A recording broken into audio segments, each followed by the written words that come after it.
Saudações, amigos, mais um programa Contato OVNI Ufologia, aqui com vocês Cristiano Gonçalves, escritor, ufólogo, mais uma vez trazendo ufologia para vocês. Bom, gente, hoje vai ser o último programa do ano, quer dizer, do mês, né? Na verdade, nós vamos apenas dar uma pausa aí por umas 2 ou 3 semanas e voltamos em janeiro. E justamente por isso eu resolvi fazer uma recapitulação daquele que foi um dos maiores eventos ufológicos desse ano, que foi o caso do OVNI de Magé. Bom, infelizmente ainda hoje a gente esbarra com pessoas que torcem o nariz, falam que o caso não aconteceu. Bem, isso daí, inclusive pessoas na esfera ufológica mesmo, né? E ufólogos renomados, inclusive, né? Bom, isso é muito triste, né? É um capítulo triste dentro da ufologia, porque a gente percebe que existem pessoas que se julgam muito importantes, e de fato são, por tudo que trouxeram já para a ufologia durante tantos e tantos anos, só que muitas dessas pessoas não têm a capacidade de perceber que ufólogos que, no caso como eu, por exemplo, se for comparado com eles, eu sou um novato. Eu tenho 20 anos de pesquisa de campo, mas mesmo assim, comparado com eles, que vem aí ao longo de décadas trazendo uma ufologia até de qualidade, eu posso ser considerado um novato. Mas eu trabalho de forma séria, eu sou já conhecido no mundo ufológico por ser um ufólogo que trata o tema com seriedade, sem sensacionalismo, como eu costumo falar aqui todo o programa.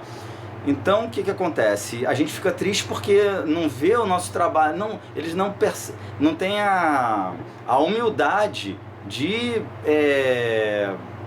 ver que estamos trabalhando, que não estamos brincando, que não estamos em busca de holofotes, e simplesmente ignoram o nosso trabalho. Ignoram que fomos lá na cidade de Magé no dia seguinte ao acontecimento e colhemos todos os fatos, as evidências que nos mostram que realmente a minha gatinha que tá aqui. Fica quieta! Que de fato muita coisa aconteceu, muita coisa de cunho ufológico, e nós, em diversas ocasiões, seja aqui no programa, seja através de lives que demos, podcast, nós trouxemos a informação para vocês. E isso tudo foi ignorado, e ainda hoje eles batem o martelo dizendo que nada aconteceu. É muito lamentável e triste. Pois bem, hoje eu vou trazer uma recapitulação bem resumida, mostrando essas evidências, e inclusive até alterei um pouquinho o cenário aqui para me aproximar um pouco mais aqui do computador, que é para eu enxergar, que eu vou estar dando umas olhadas aqui no relatório, e assim vocês vão, para quem ainda não teve a oportunidade em outros programas de acompanhar essa investigação conosco, vão ter essa oportunidade agora de perceber essas evidências. Antes, por favor, meus amigos, se inscrevam no canal. Você que ainda não é inscrito, né, que está passando aí, viu, se interessou pelo tema, principalmente se tratando do caso de Magé, que de fato foi o caso que mais voltou os olhares para a ufologia nesse ano, né, da população em geral, né? Muita gente que nem se ligava em ufologia passou a gostar, passou a acompanhar. Então você que está aí, que não nos acompanha ainda, por favor, se inscreva. A gente trata aqui tudo com muita seriedade, vocês vão perceber isso vendo os vídeos anteriores e acompanhando a gente daqui por diante. É fundamental, né, essa inscrição, e também peço aciona o sininho para receber as notificações e dá o like aí, que também sempre ajuda. 3 ações fundamentais para fortalecer o canal, ok? Então, eu vou ler aqui para vocês o resumo do acontecimento em si, o que aconteceu lá em Magé. É um texto bem rapidinho. Desde os meados do mês de abril e início de maio de 2020, moradores relatam vários avistamentos de OVNIs sobrevoando por Magé. Os relatos são por toda parte, desde as imediações da Praia de Mauá, passando pela região central, ali de Fragoso, Pau Grande, Piabetá, Raiz da Serra, até imediações de outros municípios próximos, como Guapimirim, Petrópolis, Cachoeiras de Macacu. Os OVNIs foram descritos em sua maioria como uma esfera luminosa nas cores vermelha, azul, amarelo ou verde, sendo a vermelha mais constante. Seu tamanho variava em comparações com o tamanho de um Fusca ou um micro-ônibus. Os movimentos eram velozes ou lentos, permanência estática ou movimentos em zigue-zague, contínuo com curvas fechadas de 90 graus, sem movimento freático ou desaceleração, aquele movimento que desafia a compreensão humana. Na noite do dia 11 de maio, muita movimentação no céu. Pessoas relataram OVNIs e também a presença de helicópteros pretos que fazia muito barulho. Até que por volta de 1h pouca da madrugada, do dia 11, segunda-feira, para o dia 12, terça-feira, deste mês de maio de 2020, aconteceu um grande estrondo, como uma explosão de grande magnitude, chamando a atenção de vários moradores que saíram às ruas para ver o que estava acontecendo. Então, esse foi o grande acontecimento que resultou aí na nossa investigação e nas evidências que coletamos. Pois bem, eu, Cristiano Gonçalves, representando o grupo Contato OVNI Pesquisa de Campo, fui até a cidade de Magé, acompanhado por mais 3 amigos ufólogos, entre eles o Ribamar Menezes, e fizemos lá a pesquisa de campo, aquela pesquisa como deve ser feita, que inclusive é o que eu disse que foi ignorado aí pelos aqueles que se autodeclaram os donos da ufologia, né? Mas que em particular não tem trazido absolutamente nada de novo para o cenário ufológico, né? Ficam só revisitando casos antigos e fazendo aquelas promoções, aqueles cursos malucos para angariar fundos, né? Mas vamos deixar isso para lá. Amigo Ribamar Menezes, do canal Na Trilha dos OVNIs, ele que esteve lá em Magé comigo, pedi para ele gravar um breve depoimento daquilo que ele, ponto de vista dele, né, a respeito do caso. Então vou passar aqui para vocês o áudio que ele me enviou aí para vocês escutarem. Oi, Cristiano. Então, atendendo o seu pedido sobre a recapitulação aí do caso, para fechar o ano no Contato OVNI, eu vou deixar aqui o meu depoimento e o meu ponto de vista, né? Você estava presente lá no dia e nós fomos os primeiros e talvez os únicos pesquisadores que conseguiram chegar ao local logo assim que aconteceu o caso, né? Nós chegamos lá, encontramos uma cidade empolvorosa. Eu percebi que quem morava mais distante da fábrica levava o negócio mais para brincadeira, mas quem morava ao lado, em frente, ou seja, no entorno ali da fábrica, esses estavam mais espantados e tinham mais coisas para contar. Então, eu me concentrei em conversar mais com os moradores que moravam ali mais próximos da fábrica, né? E um depoimento que me chamou muita atenção foi de um senhor de idade. Ele tem um caso muito sério de insônia, era em torno de 1h pouca, 2h da manhã, ele comentou que estava fazendo um cafezinho e, de repente, ele ouviu um barulho. Então, ele correu para a janela, só que quando ele chegou na janela, ele não viu nada caindo, o negócio já tinha acontecido. Mas ele viu uma luz parada em cima da montanha, e essa luz se movimentou, andou um pouco e logo se apagou, dando a impressão que se alguma coisa realmente caiu ali, esse objeto não estava sozinho, esse objeto estava acompanhado. E logo naqueles dias, muitas pessoas me ligavam falando que tinha luzes que sobrevoando, que estava vendo luzes na mata. Então isso aconteceu muito, das pessoas me ligarem comentando isso, ok? E você estava lá no dia, né, quando eu saí daquela cidade muito espantado, porque você viu um transformador explodiu do nosso lado, quando começou as explosões lá, 5h pouca da tarde, lá, eu lembro que a internet caiu na cidade, faltou luz, deu uma interferência que tudo parou. O telefone não funcionava, nada. eu tentei ligar pelo meu celular, não conseguia ligar. Eu lembro que parecia que eu estava saindo assim de um filme, né? Aquela cidade sem luz, tendo explosões, não tinha internet. Eu já estava espantado quando aquele transformador explodiu do meu lado. Então, houve alguma interferência que eu não sei do que se trata, não sei de onde vem.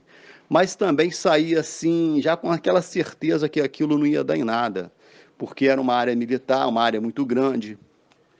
Então, eu já saí com essa certeza. E uma coisa que me chamou a atenção também, eu fui músico militar, cara. Então, normalmente, as confraternizações de aniversário acontecem muito na parte da manhã, e pelo menos quando eu tocava em banda do Exército era assim, acontece muito na parte da manhã. Então eu percebi que a confraternização ali se deu em torno de 5 e pouca da tarde, com explosões muito fortes. Eu nunca vi confraternizações com explosões que balançavam o chão.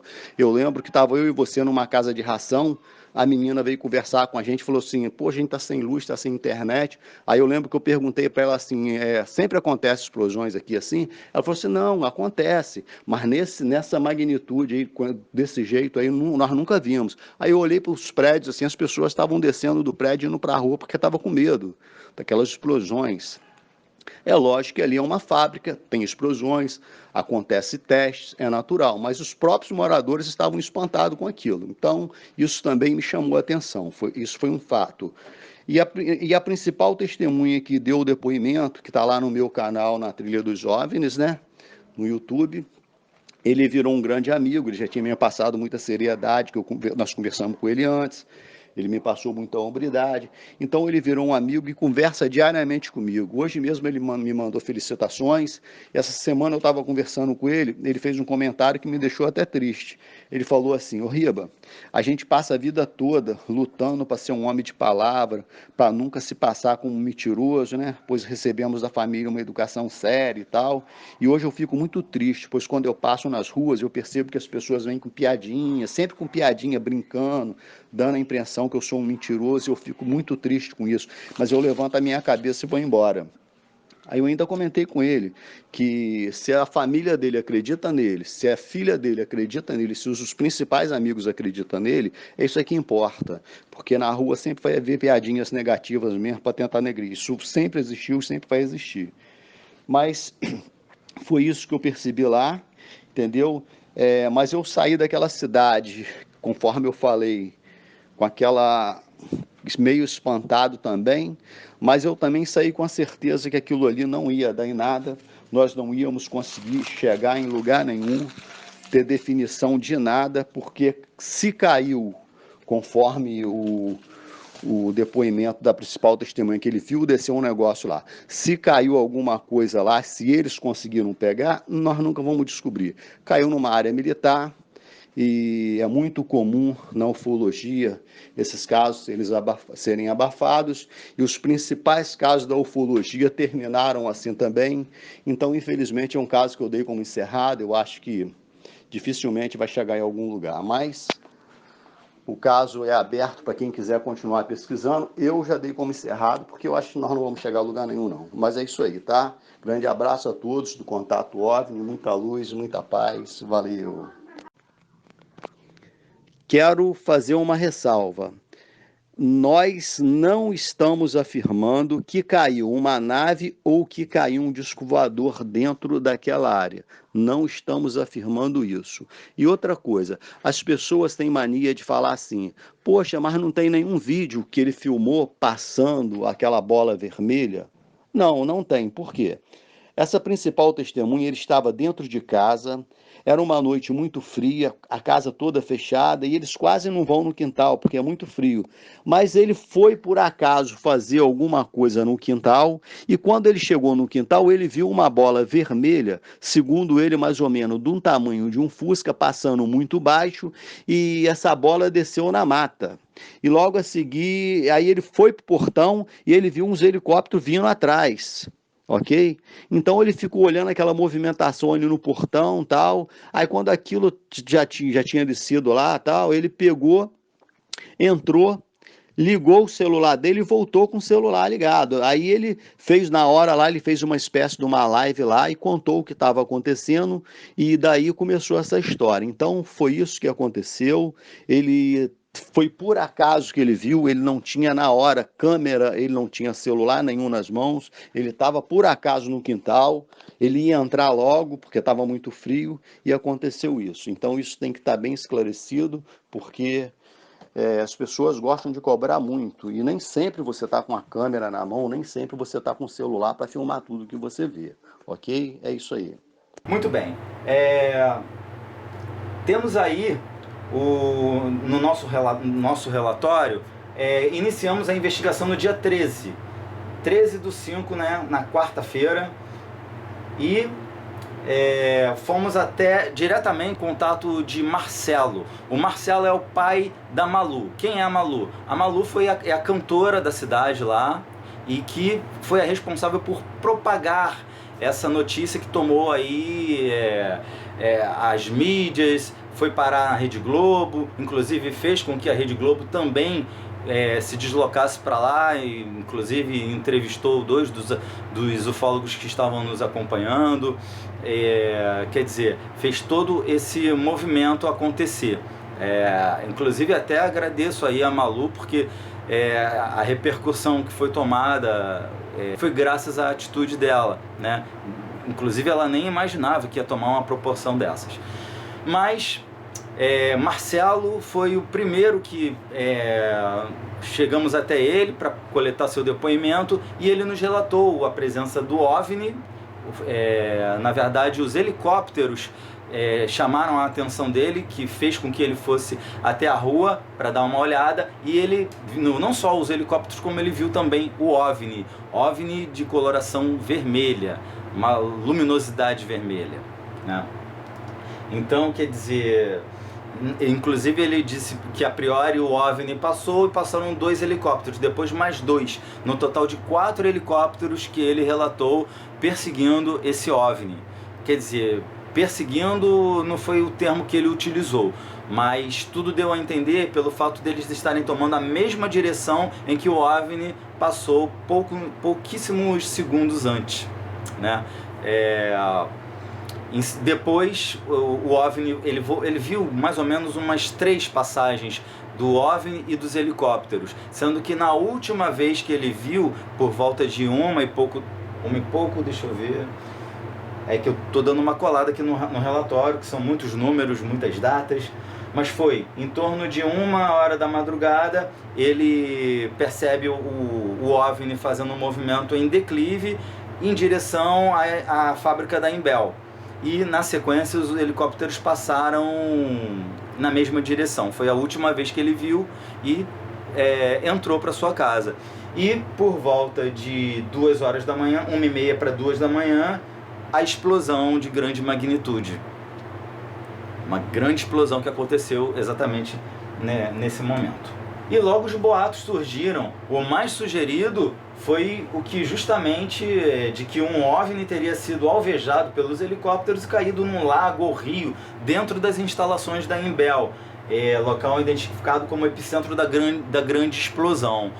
Bem, isso daí a gente não pode afirmar, tá? A nossa investigação não nos dá parâmetro para a gente afirmar que realmente o objeto, o OVNI, foi alvejado e foi derrubado pelos helicópteros. Nós não temos condições de afirmar isso. Embora exista a possibilidade, existe, né? Até porque tivemos o depoimento do Marcelo que mais ou menos indicava que havia uma perseguição. Agora, eu obtive numa segunda incursão a Magé, mais precisamente a Piabetá, de que de fato ocorreu uma perseguição. Mas vamos a cada coisa ao seu tempo. Logo após pegarmos o depoimento do Marcelo, os irmãos nos levaram até a fábrica da Imbel, né? Quer dizer, o nosso intuito era de nos identificarmos lá na Imbel e pedir uma autorização para fazer uma incursão dentro das instalações, né, da Imbel, para ver se a gente identificava alguma coisa. Só que não nos foi dada a permissão E fomos recebidos pela assessoria de comunicação da fábrica. Ela então nos convidou para entrar, inclusive junto conosco estava o pessoal da reportagem de uma TV de Petrópolis, a Giro Serra. Eles estavam lá junto com a gente, também querendo alguma informação a respeito do que estava acontecendo, e eles estavam lá na coletiva de imprensa, né? Só que essa coletiva de imprensa pegou a gente desprevenido, a gente não tinha nem noção de que participaríamos de uma coletiva. Então não tivemos tempo de elaborar perguntas-chave que poderiam nos ajudar muito a coletar as informações necessárias.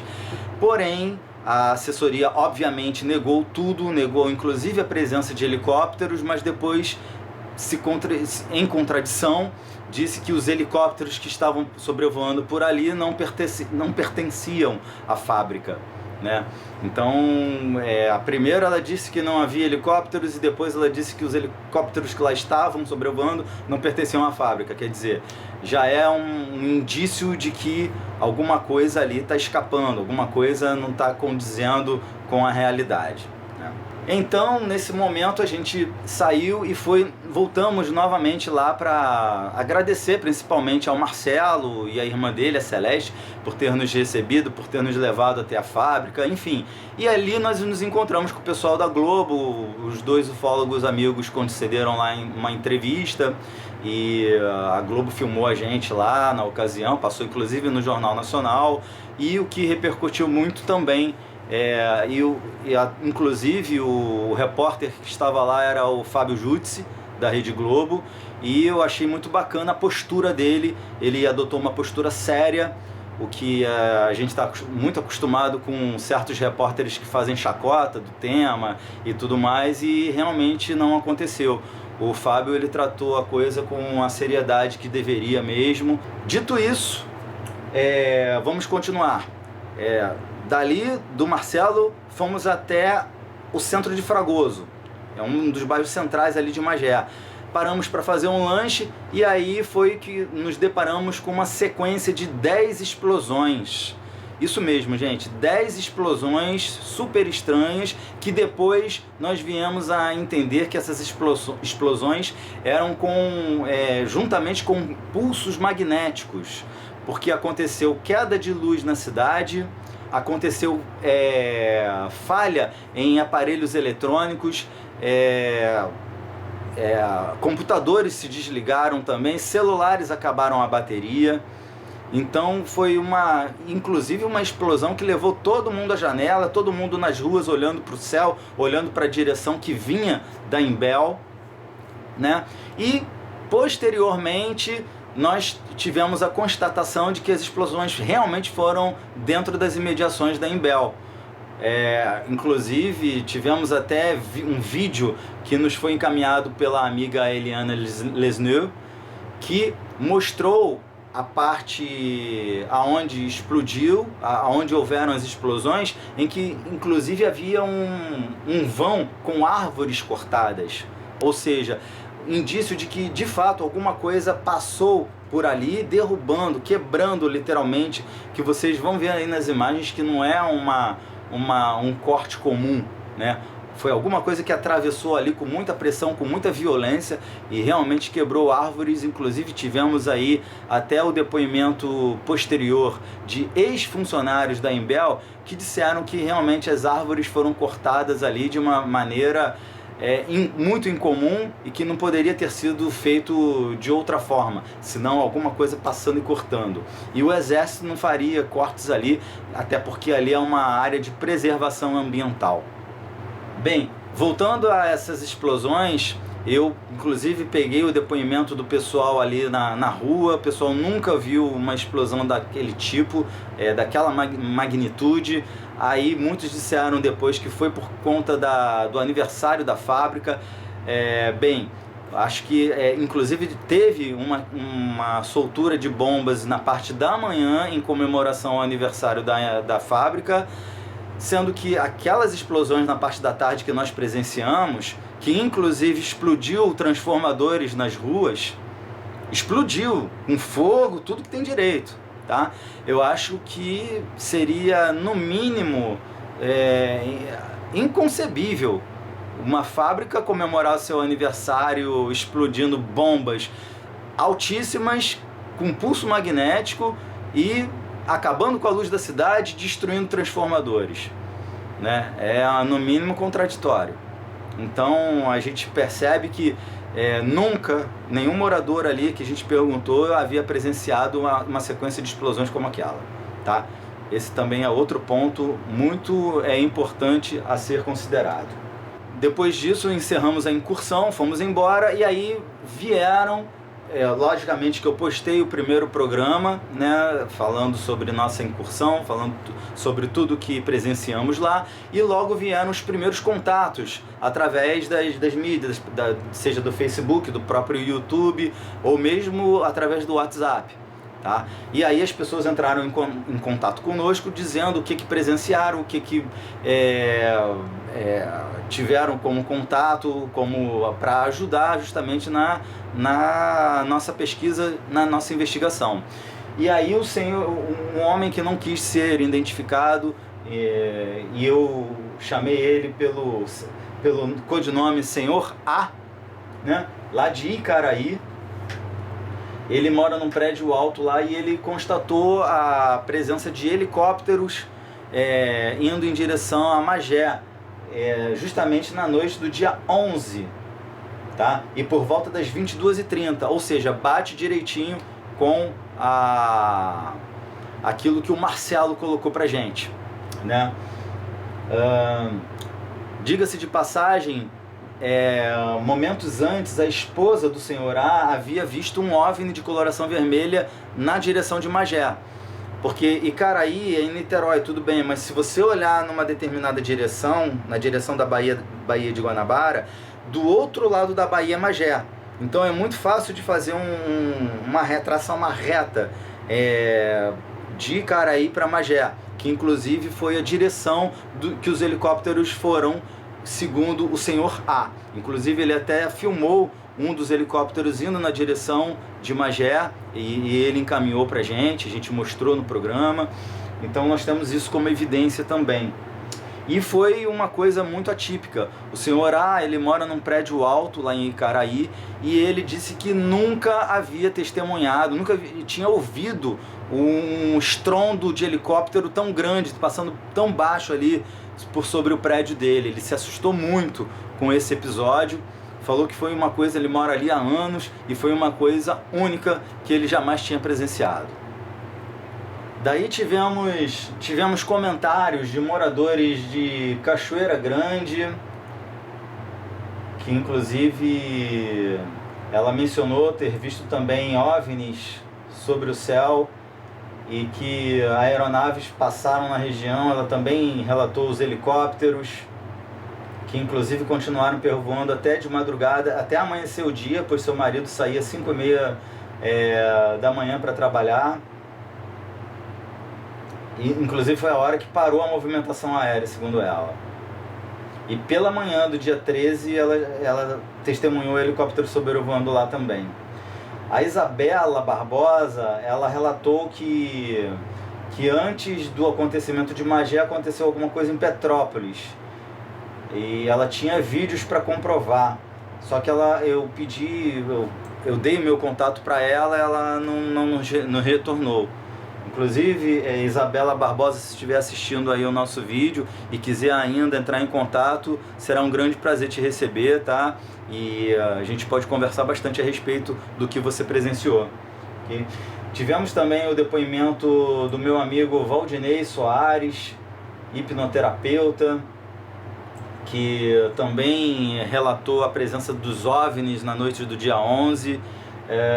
Seu PC parou de funcionar na ocasião das explosões que nós presenciamos. Ele foi uma das testemunhas que nos relatou isso.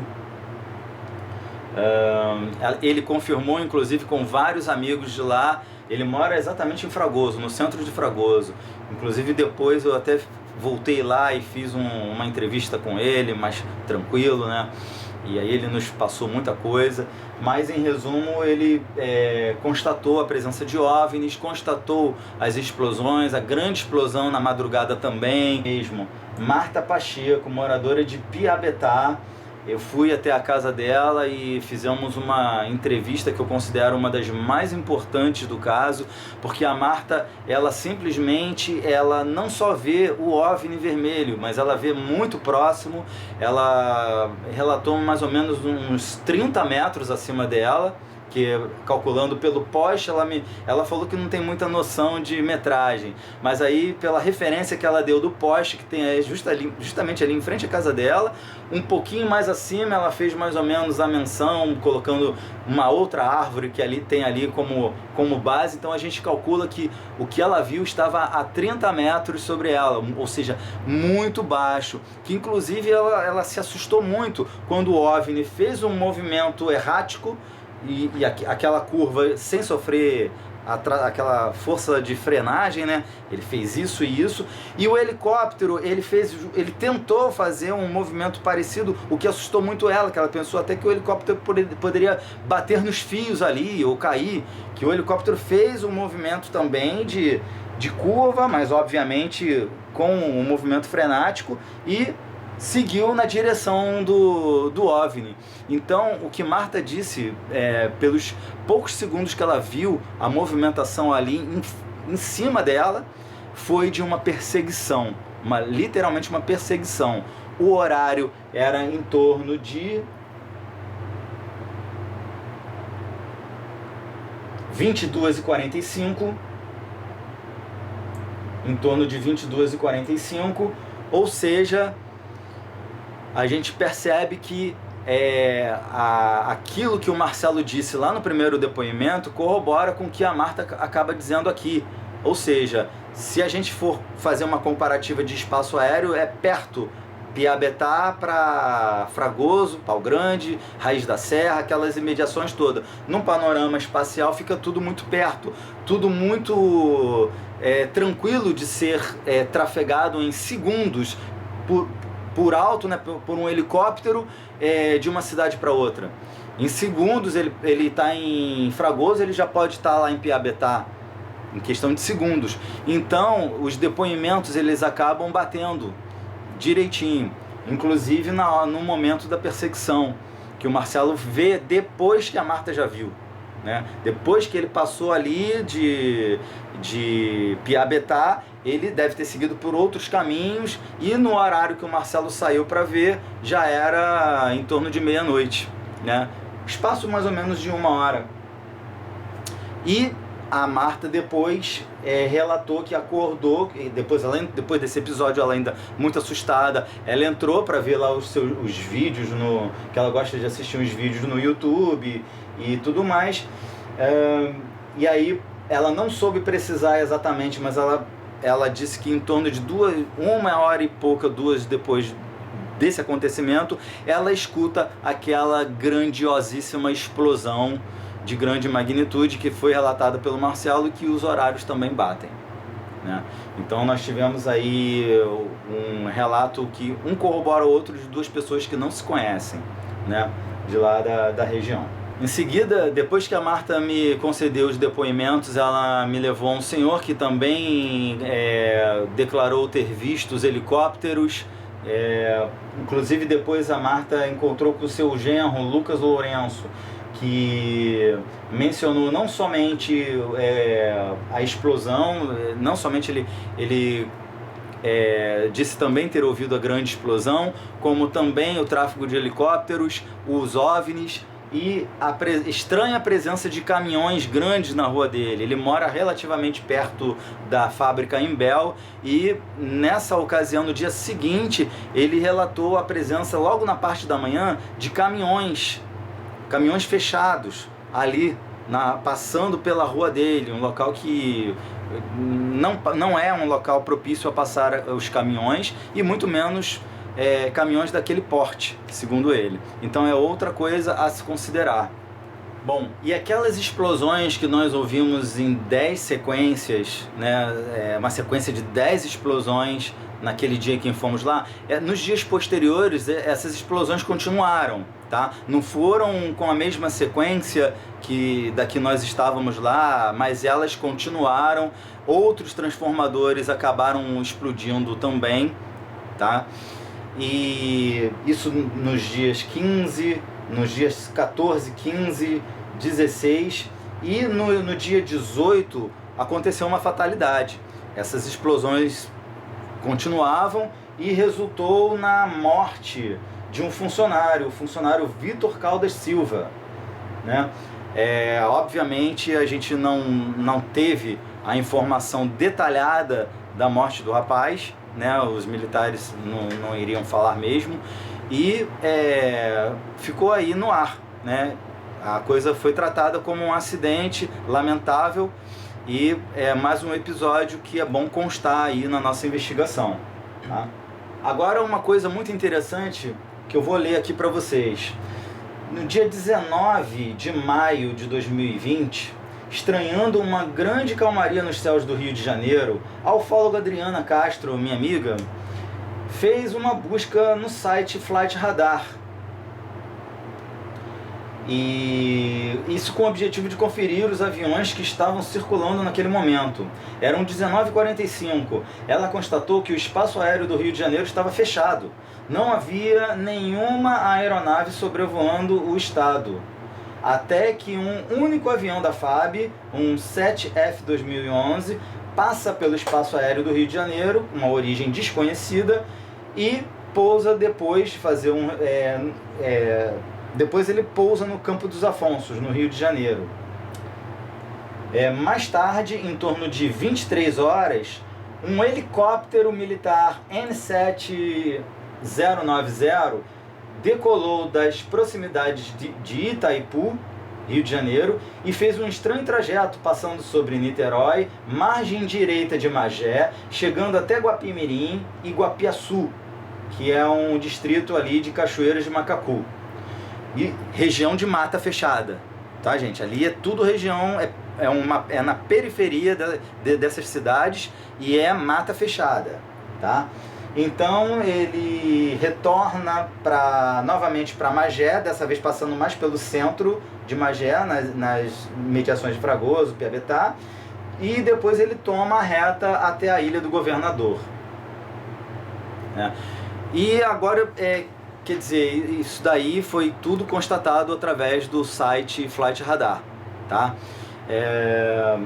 Aí a gente vê aí dois nomes novos no caso, né? Que é Guapimirim e Cachoeiras de Macacu. E eu tenho um amigo que trabalha com material orgânico e agricultura orgânica, e ele conhece bastante gente que tem sítios nessas imediações ali de Guapiaçu, Guapimirim, ele é um grande entusiasta da ufologia, e eu pedi a ele, bom, já que você tem amigos naquelas imediações, pergunta a eles se por acaso eles viram alguma coisa atípica, fora do comum, circulação de militares ali, alguma coisa estranha aconteceu ali naquelas matas, enfim, alguma coisa que justificasse um sobrevoo militar ali, né?